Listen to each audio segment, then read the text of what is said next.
제가 오늘 말씀드릴 내용은 이제 근육 키우는 효과적인 노하우 중에서 단백질과 건강식품을 중심으로 해서 저희 회사가 식품회사이고 저희 베이스도 영양학부이다 보니까 영양학 베이스에 근거해서 그 근감부스증을 예방을 하기 위해서 또는 관리를 하기 위해서 어떠한 단백질을 어떻게 섭취하는 게 좋은 것인지를 말씀을 드리고자 합니다.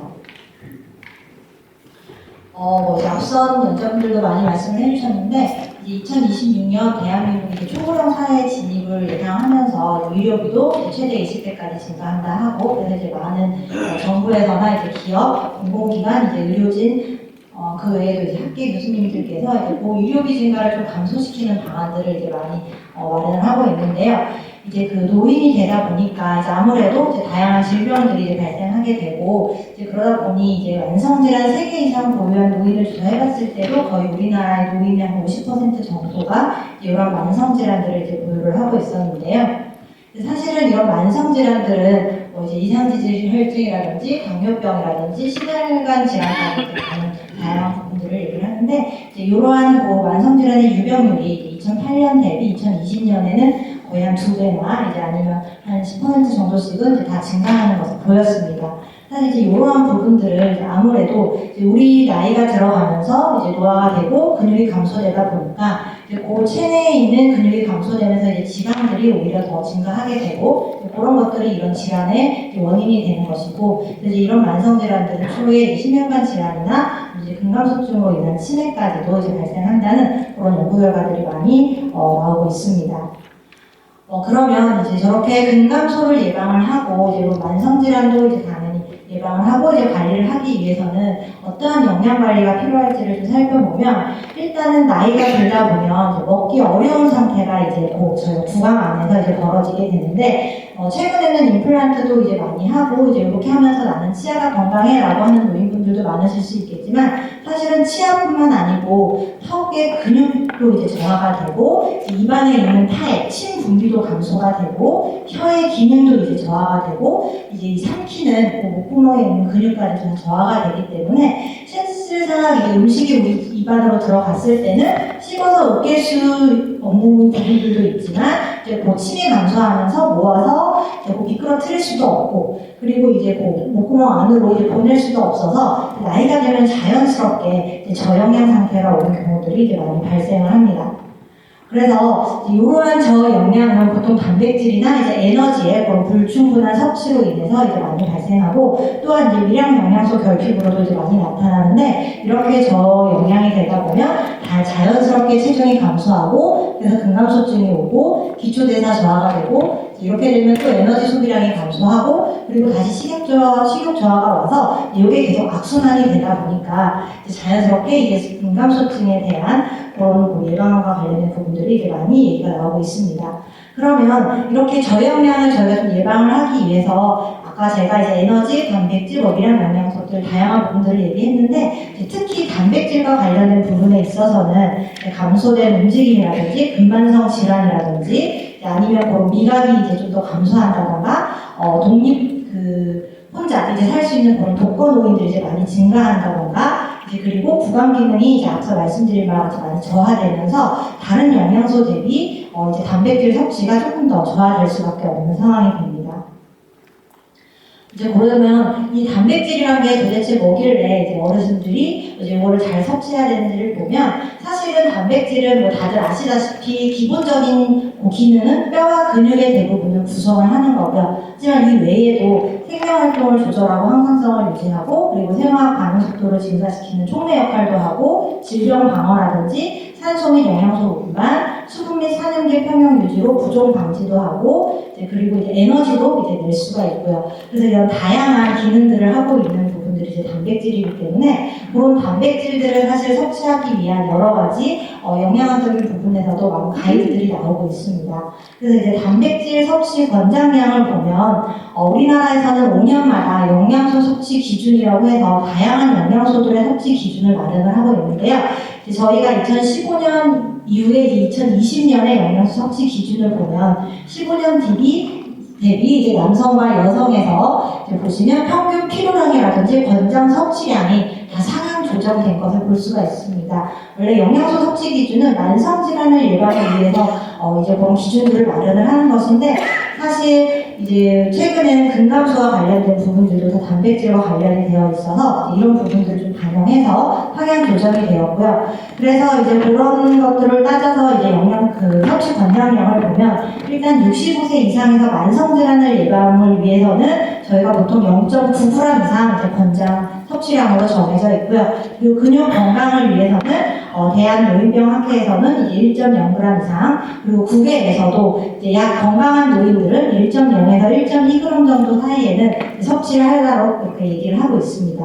그리고 이제 일상적인 그런 단백질 섭취 외에도 운동 종류나 강도에 따라서는 유산소 위주의 가벼운 운동 시에도 이제 1.0g 이상, 강도 높은 근력 운동 시에는 1.5에서 2.0, 그리고 이제 고강도 운동을 하는 운동 선수들은 2.0 이상의 단백질 섭취를 권장하면서, 사실은 단백질이란 영양소도 당연히 몸에 필요한 영양소지만 너무 많이 섭취를 할 경우에 독성을 나타낼 수 있기 때문에 최대 킬로그램당 2.0 이상은 섭취하지 않도록 하고 있습니다. 그래서 이제 제가 지금 킬로그램당 이렇게 말씀을 드리다 보니까 조금 헷갈릴 수도 있지만, 기본적으로 이제 생각을 하실 때 내 몸무게가 60kg라면 최소한 60g 이상은 이제 하루에 섭취를 해야 되는 거고요. 내 몸무게가 70kg라면 70g 이상은 이제 섭취를 해주시는 게 이런 근육 건강을 위해서 도움을 줄 수 있다는 말씀입니다.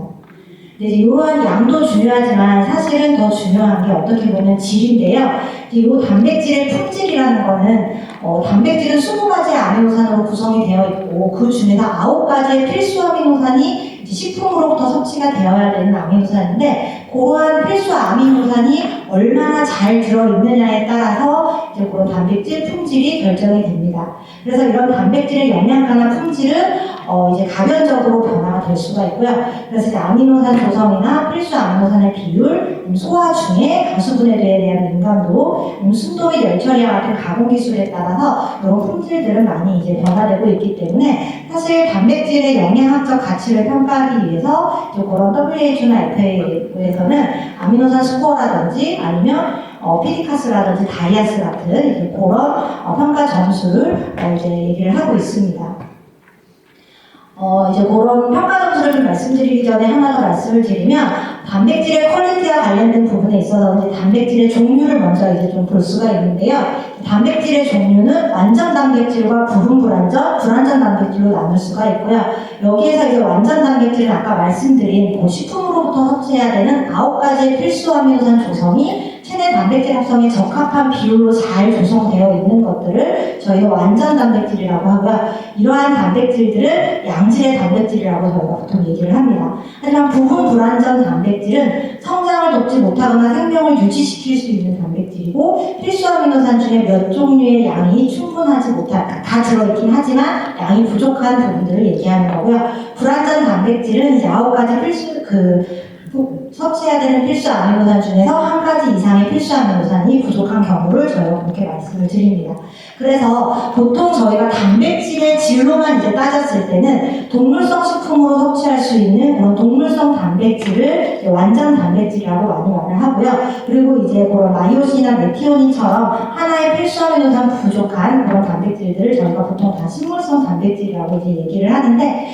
이런 필수 아미노산이 많이 들어있는 것들은 저희가 직접 측정을 해봐도 옆에 보신 그래프처럼 동물성 단백질에서 훨씬 더 이런 아미노산들이 많이 다 들어있고, 그리고 9개가 골고루 다 들어있는 것들을 확인을 할 수가 있습니다.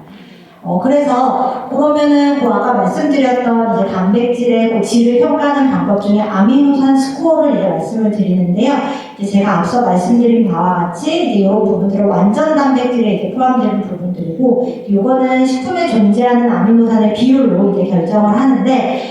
이제 저희가 단백질의 통이론이라고 해서 이제 제가 아까 말씀드렸던 9가지 아미노산 중에서 이런 아미노산들이 이제 오른쪽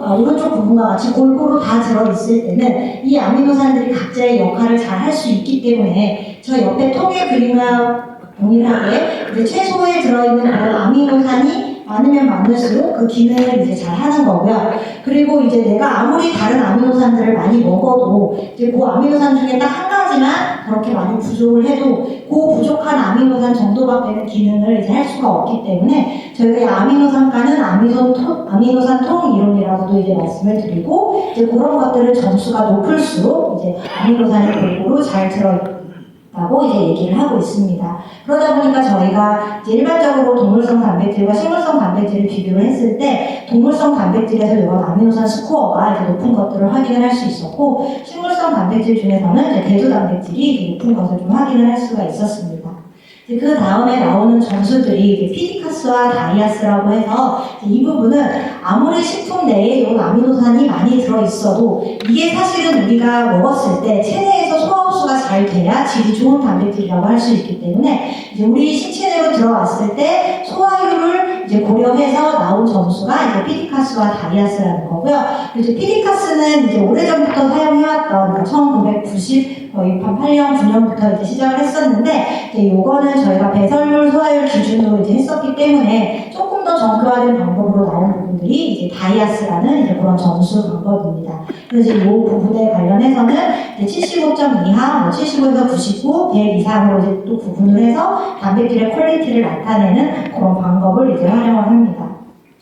그래서 이렇게 피디카스와 이제 다이아스로 주는 실질적으로 단백질에서 어떤 부분들이 더 필수아미노산 함량도 많고 소화가 잘 되는지를 이제 평가를 해봤을 때 보통은 이제 우유라든지 달걀이라든지 이제 아까 말씀드렸던 대두 단백질에서도 이제 분리대두 단백질, 카제인과 같이 우유와 달걀을 저희가 이제 일반적으로도 완전 단백질이라고도 많이 하는데 이런 부분은 소화 흡수도 잘 돼서 이제 피디카스 점수도 이제 만점으로 나오고 있는 부분이고요. 그리고 이제 다이아스 같은 경우에도 이제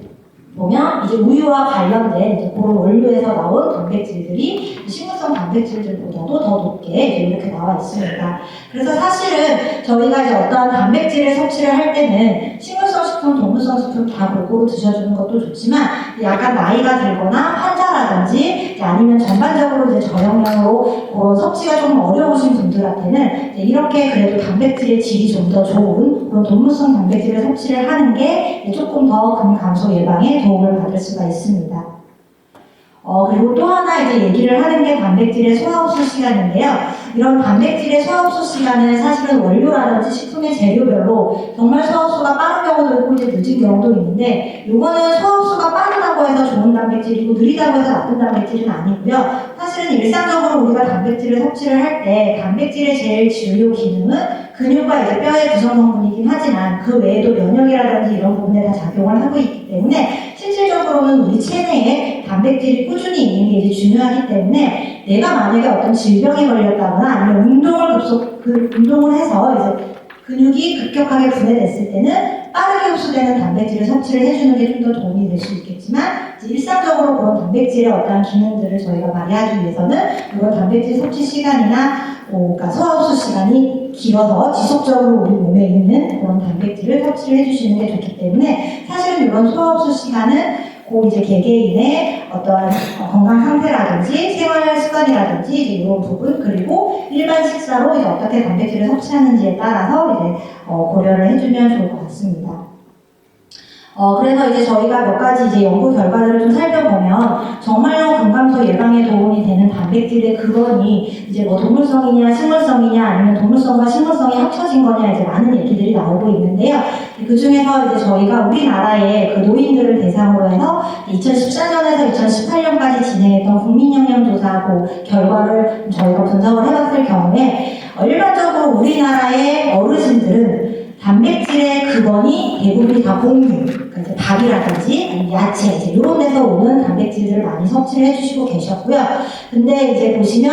육류라든지 이제 이런 쪽으로는 오히려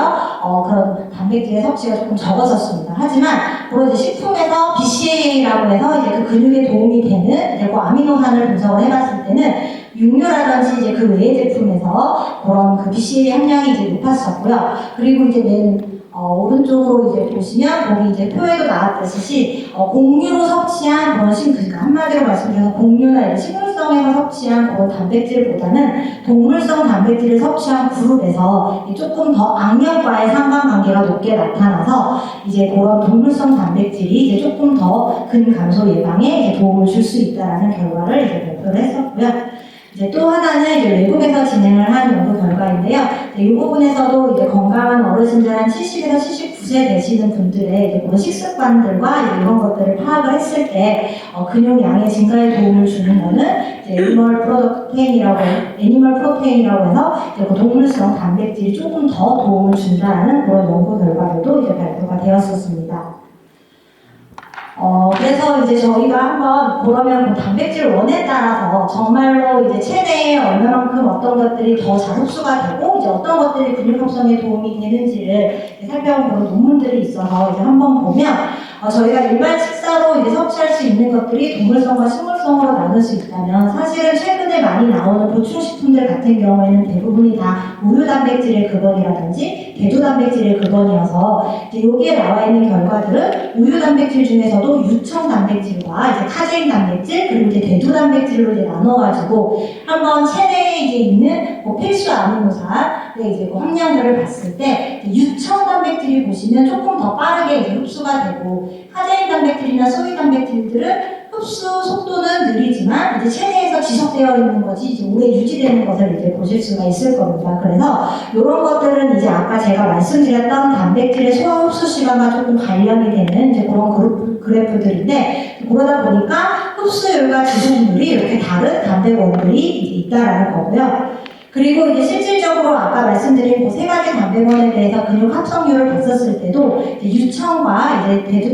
유청 단백질이 가장 많이 근육 합성률에 이제 도움을 많이 줬었고, 그 다음에 이제 대두 단백질, 그 다음에 이제 카제인 단백질로 이제 나타나서 사실 이제 이러한 결과들을 봤을 때 이제 저희는 장노년층의 근육 건강 유지를 위해서는 유청, 대두 또는 카제인 단백질에 이제 복합적으로 섞여져 있는 게 체내 흡수도 빠르지만 지속률이 이제 있기 때문에 이제 실질적으로 우리 몸에 조금 더 도움을 줄 수 있다는 것을 이제 확인할 수가 있었고요. 그리고 이제 젊은 사람들이나 아니면 운동을 이제 많이 하시는 분들은 운동 후에 근육 분해가 이제 많이 일어나기 때문에 이제 그럴 때 근육 합성을 위해서는 흡수가 빠르고 근육 합성률이 높은 유청 단백질로 이제 섭취를 하는 것을 좀 권장을 하고 있습니다.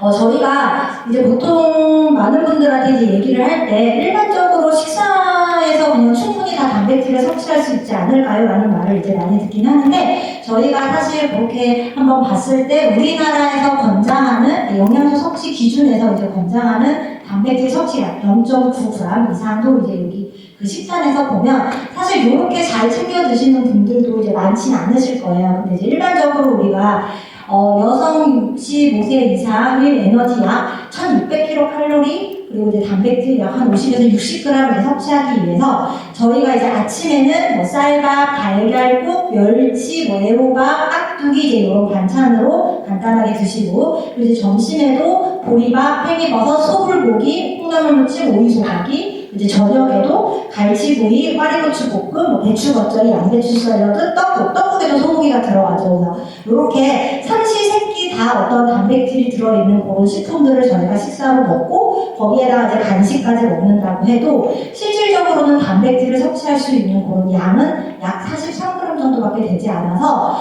우리가 권장하는 그런 단백질을 한 5, 60g이라고 쳤을 때 이제 일반적인 식사만으로는 이제 이런 것들이 부족하기 때문에 이제 저희는 이제 최근에 이제 많이 이렇게 도움을 줄 수 있는 그런 보충식품이라든지 아니면 간식으로서 모자라는 단백질 한 8g에서 16g 정도를 이제 섭취를 하도록 많이 권장을 하고 있고요. 이와 관련해서 저희가 남해군이라든지 평창군 이제 그렇게 조금 농어촌 지역의 이제 노인들을 대상으로 이제 연구를 몇 개를 진행을 해봤을 때도 사실 그분들은 이렇게도 이제 아침, 점심, 저녁을 잘 드시지 못하고 정말 바쁘실 때는 김치에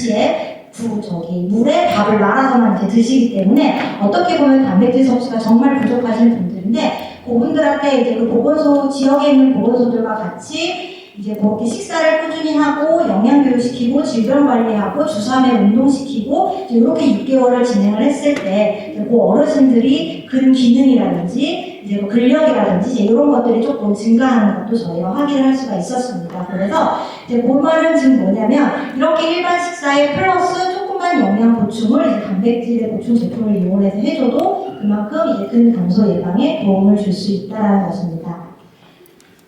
이제 일본에서도 이렇게 근감소 예방을 위해서 고령자의 식사 제한을 하고 있는데요. 이제 보시면 일단은 주식, 주찬, 부찬을 균형 있게 일반 식사로 잘 섭취를 하는 것 외에도 단백질을 충분하게 섭취하는 것, 그리고 그 외에 근육 합성에 도움을 주는 칼슘이나 비타민 D도 이제 잘 섭취를 해서 근육의 합성에 도움을 줄 수 있는 영양소들을 잘 제공을 하고 이제 섭취를 할 수 있도록 그렇게 조금 제안을 하고 있고요.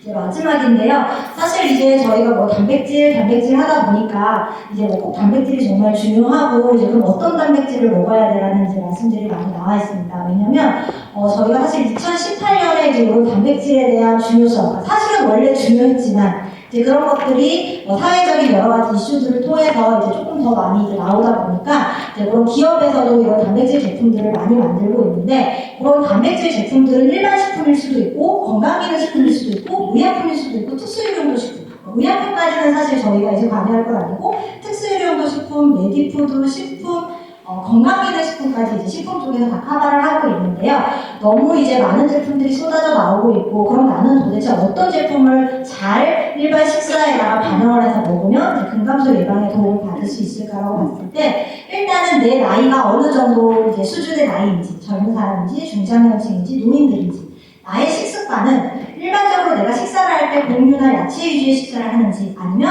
육류 위주의 식사를 하는지 그리고 나는 운동을 얼마나 잘 하는지 그리고 나는 정말 건강한지 아니면 이렇게 알러지가 있는지 장 건강이나 질병류가 있는지에 따라서 이제 그런 시중에 나와 있는 제품들을 조금 더 잘 보충해서 드시는 도움이 될 것 같고요. 그러다 보니까 저희는 이제 건강인들은 이제 그런 많은 제품들 중에서 건강기능식품이나 기능성 표시 일반 식품 중에 나와 있는 그런 이제 제품들을 이제 조금 권장을 하고 있고 이제 환자나 고령자 같은 경우에는 특수유용도식품이라든지 고령자용 영양조제식품으로 나와 있는 부분들이 단백질 외에도 다른 영양소들이 다 골고루 이제 섞여 있는 그런 음료들이 많이 나와 있기 때문에 그리고 또 하나는 나의 섭취할 수 있는 양이나 가지고 다니면서 먹을 수 있는 평행성들을 이제 다 고려를 해서 아마 조금 더 잘 드셔주시면 이제 근감소 예방에 많은 도움을 받으실 수 있을 것 같습니다. 저는 이제 여기까지 해서 발표를 마치겠습니다. 네, 감사합니다. 수고하셨습니다.